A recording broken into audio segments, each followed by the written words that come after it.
Anwen felt as though she walked through a heat haze. She had only one thought on her mind. One destination. Ahead of her, the great crystal pulsed like a beating heart. She slowly moved towards it.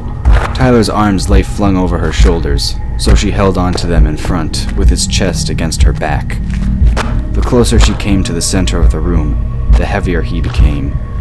It was almost as though the mysterious energy given her was dissipating, and it left her with nothing but her will to go on. We're still with you, Margo's voice whispered in her ear. You must abandon all but your desire, and then it will be granted. Approach the heart and speak your wish. She felt as though she treaded through thick jelly as she continued forward. The air seemed to shimmer all around her as the crystal contracted and expanded. Without even realizing it, she passed through the outer shell of the faceted stone. It seemed nothing more than an illusion as she came to the center.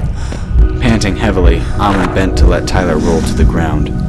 She collapsed next to him, one arm flung across his chest. I won't let you die, she whispered. Anwen struggled to a more upright position and looked at the Dragon Lord's face.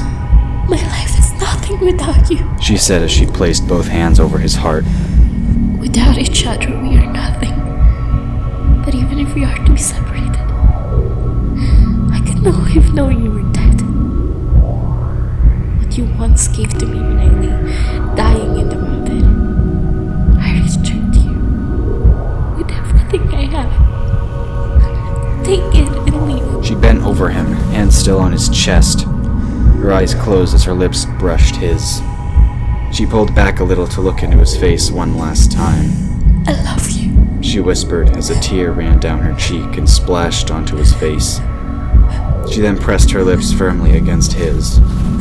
Anwen felt as though her very essence flowed into Tyler as their lips melded.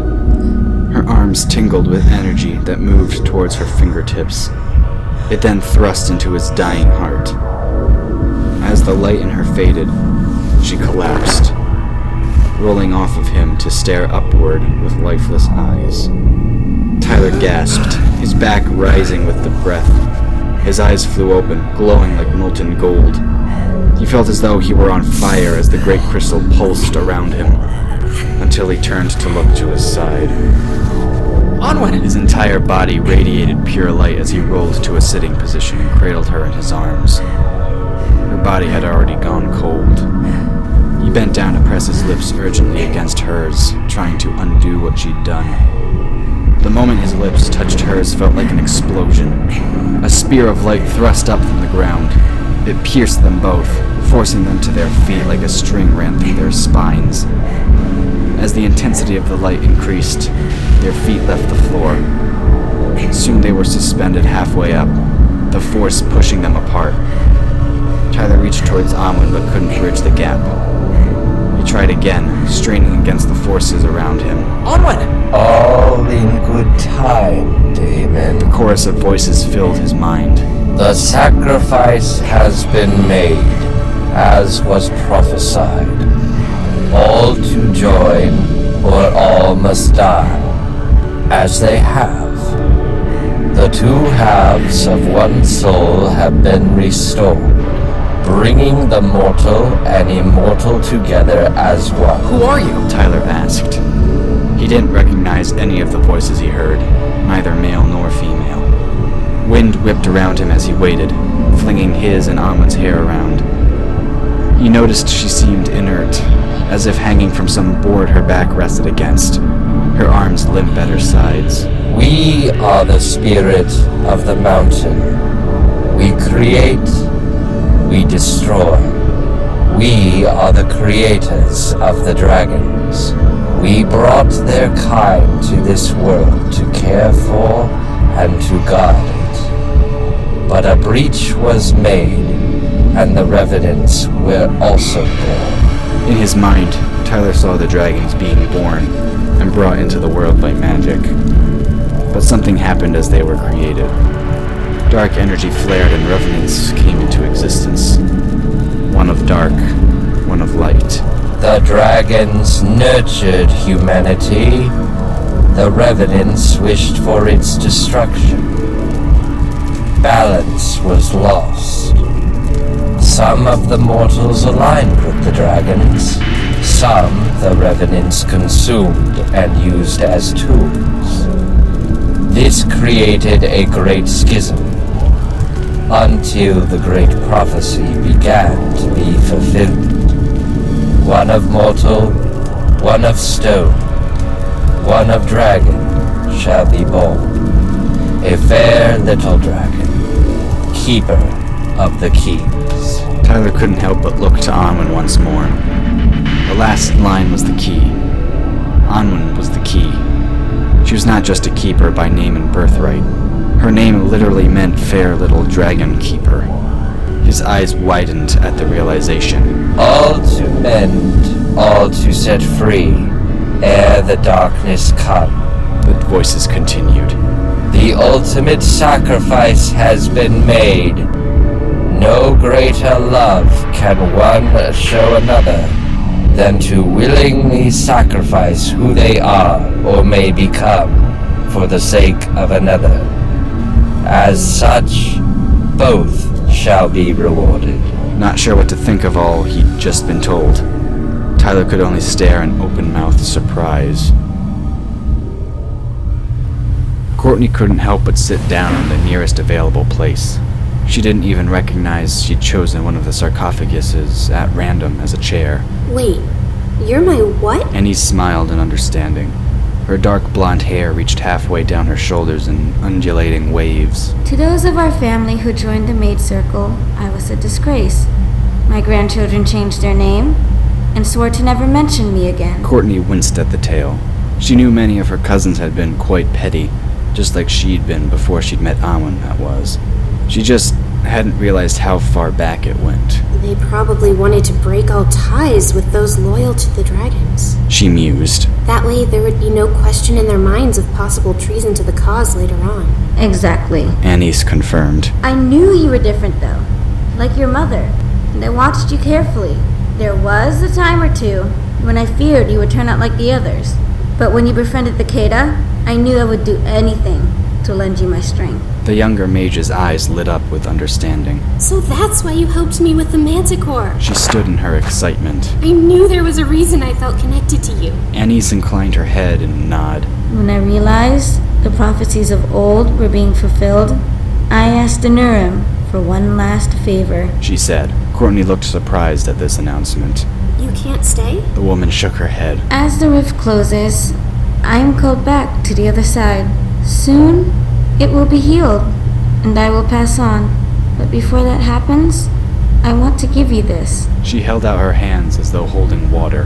Light shone from the resulting bowl between her fingers. Courtney reached out her hands to take whatever it was.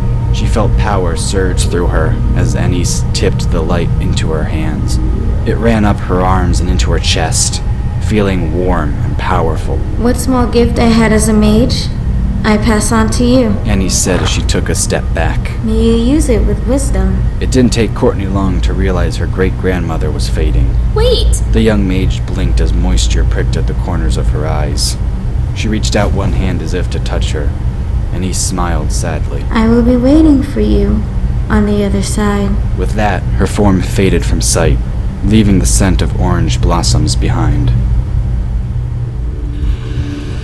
Anwen felt as though she were suspended in some kind of viscous fluid. All around her glowed with an intensity too great for her mortal eyes. She had said her goodbyes to Tyler and wondered if now she only waited for the next step before crossing over. As she waited for death to claim her, childish laughter filled her mind. Silly. Mama not die. She heard the young voice say. Mama, promise. Thought she recognized the voice, but wasn't sure. In her mind, she saw a red-haired child running through the woods, wearing a white dress and no shoes. Anwen wanted to open her eyes, but couldn't. Her entire body felt numb, which came as a relief. The soul scars seemed to have subsided. It was almost as if they'd never existed to begin with. You have the heart of a dragon. A chorus of voices whispered to her. They reminded her of the voices she had heard in the consecrated hall what felt like a lifetime ago. Where were they coming from? And you have done all we we have asked. Your road has been a long and hard one, Anwen Porter. How do you know my name? Anwen thought in awe. We have been waiting for you for some time. The chorus of voices answered. We are the spirit of the mountain. We have witnessed your sacrifice and find you worthy. Anwen wanted to shake her head. I only did what I had to do. She protested. It wasn't anything special. You will be our finest creation. The spirit continued. A perfect pairing to bring greater light to the world. You will be our champion. But I'm dead. She exclaimed. I gave everything I had to save Tyler. There was a moment of silence, and a gentle breeze caressed her cheek. And now we give you more. Tyler sensed the air around him change. It felt more electrified, more alive, reminding him of a raw current. Greater light shot through him like lightning. It overloaded his senses so that he could not hear, feel, or see anything. After what felt like an eternity, the sensation began to fade. As it did, the Dragon Lord knew his entire being had filled with liquid light. It took him only a moment to realize his body was returning to a more draconic form. Silver scales formed up and down his skin as he elongated into the sleek body he was born with. Blue-tinged edges of his scales, all healthy and whole, without hurt or scar. Across from him, Tyler noticed Anwen glowed with a purple-hued light. And just as his body had changed, hers began to change as well. First, her limbs extended. Claws formed at the ends as scales branched out like rapidly growing flowers all over her body. Her neck elongated into an elegant mirror of his own. In a matter of seconds, Anwen's body had completely transformed. Every inch of her draconic form seemed to glow before his eyes. It took him a moment to realize he'd seen that form before.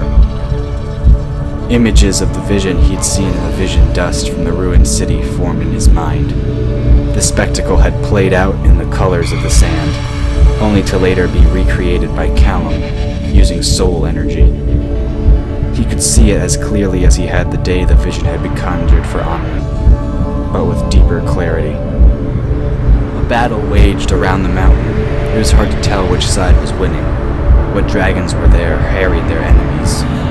There weren't many, but as the dragons swooped around, two more emerged from the mountain.